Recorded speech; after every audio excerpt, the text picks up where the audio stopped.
Ghana is one of the least countries on the continent that has, from the beginning, taken measure to ensure that oil revenues will be reinvested in the local economy or will create jobs. Isn't that what Chad promised?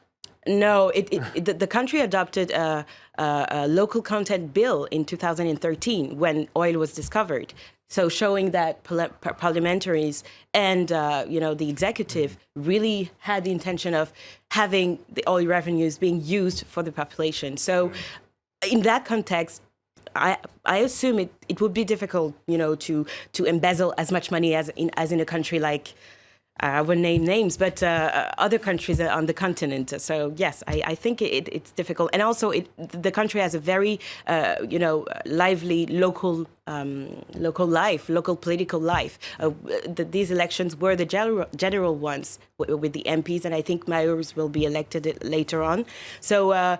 In this context, it seems very difficult for one man to hope to, make money, make a lot of money out of the oil exploitation. And another thing that we actually ran an article on the elections 2 months ago, because there were some concerns about the politicization of the Electoral Commission, and that one of the reasons why the previous elections, which were very close, why the results were accepted and why the loser conceded immediately was because there was a real faith in the Electoral Commission and the Supreme Court in terms of being fair and unbiased arbiters of the results.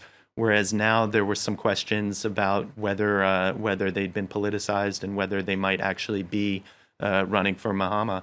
And so the idea being that maybe now their decision won't be considered as neutral and as unbiased, yes. Leading to the fear that, especially because Ghana has always been sort of held up as the example of this solid democracy where even a 25,000 vote difference, the loser magnanimously concedes and power is transferred. So and now with local media calling the result and giving it to Akufo-Addo as well. I mean, if it turns against him for a third time, one wonders whether his patience will be. You got to wonder how they can call the election with still 30% to be. No, I mean, if none of them has more than